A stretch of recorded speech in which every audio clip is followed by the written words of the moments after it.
Alors, nous sommes passés ce matin à la phase d'évaluation qui est une étape importante puisqu'il s'agit de faire un exercice de redevabilité.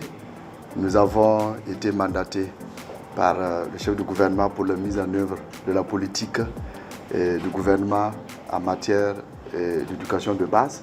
Alors nous sommes passés rendre compte de ce que nous avons pu faire au cours de ce premier semestre de l'année 2026. Comme vous savez, l'année scolaire est à cheval entre deux exercices. Nous avons donc demandé à faire le point de l'année scolaire 2025-2026. Alors, au cours de cette année scolaire ou de ce premier semestre, nous avons poursuivi les actions de réforme que nous avons entamées depuis 2 ans. Particulièrement cette année, nous avons expérimenté l'éducation de nos enfants dans nos langues nationales. Il s'agissait de développer le biplurilingue qui consiste à faire commencer l'enfant par l'éducation dans sa langue maternelle. Et une phase pilote d'environ 900 classes de CP1 ont commencé l'éducation dans nos langues maternelles. La vision étant la rentrée à venir à généraliser cette pratique, permettre donc à nos enfants de commencer l'éducation par leur langue maternelle. Du reste, nous sommes obligés d'y aller puisque aujourd'hui nos langues nationales sont des langues officielles. C'est une phase qui va se généraliser et permettre à nos enfants dans les 5-10 années à venir de pouvoir s'exprimer, lire et écrire librement dans nos langues nationales. Nous avons entamé aussi courant cette année l'expérimentation de l'enseignement des savoirs endogènes. Un répertoire des savoirs endogènes par région a été élaboré.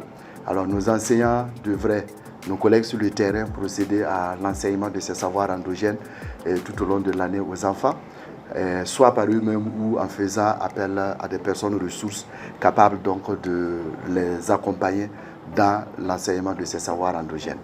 Vous vous souviendrez aussi que l'année 2025-26 a été la première année de mise en œuvre des conseils d'école. Cette structure qui est venue remplacer les structures fêtières comme les APE, les AME, les COGES, c'est une première année d'expérimentation, mais il fallait que nous puissions se comprendre. Le premier trimestre n'a pas été du tout aisé en termes de compréhension, je le dis, parce que c'est une simple question de communication. Alors, les conseils d'école ne remplacent pas les APE mot par mot, mais c'est une nouvelle dynamique, c'est une nouvelle vision. Une vision qui, au départ, beaucoup ne l'ont pas compris. Certains ont compris seulement que c'est le changement d'un nom par un autre. Non, c'est une nouvelle vision.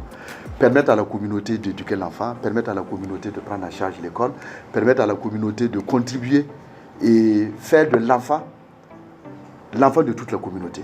C'est pour ça que plusieurs acteurs ont intégré en dehors des parents d'élèves.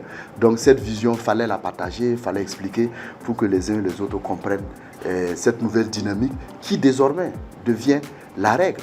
C'est pour ça que les contributions de 1000 francs, beaucoup ne l'ont pas compris, parce qu'il s'agissait simplement d'une contribution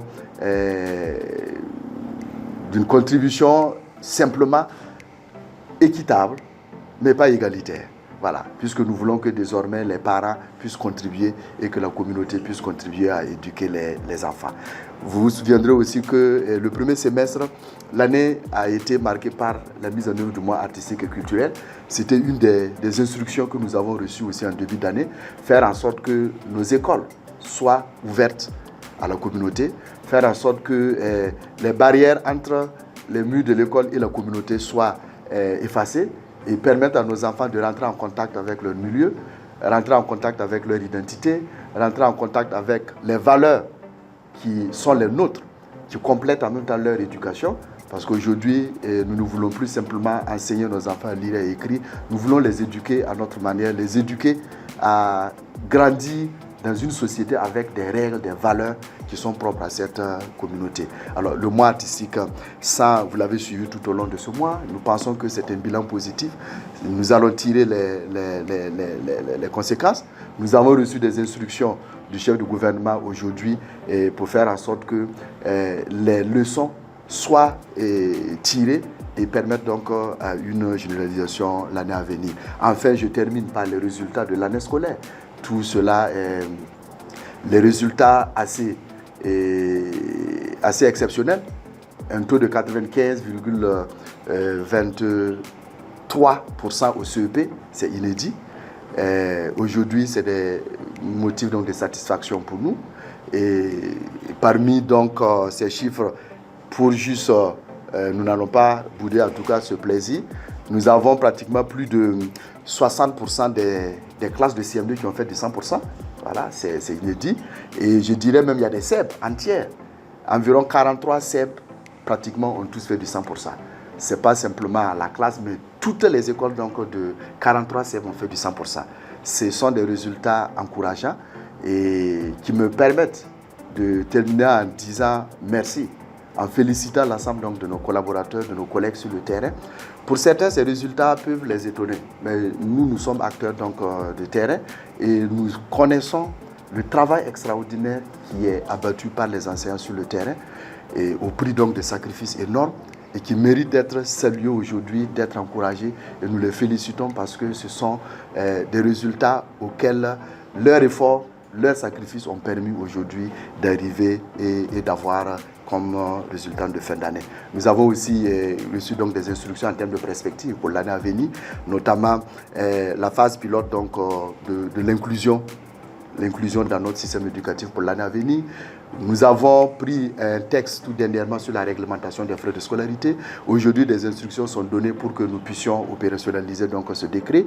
Très bientôt, d'ici la fin du mois, début août, les parents, les citoyens auront donc la classification de l'ensemble des écoles primaires donc, de notre territoire, ce qui va permettre à chacun de connaître à quelle catégorie appartient une école quand vous partez pour inscrire votre enfant.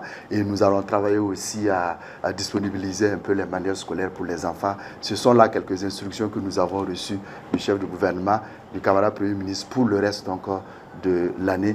Et tout ceci, je vous donne donc notre contrat d'objectif a été réalisé à 63,08% pour le premier semestre.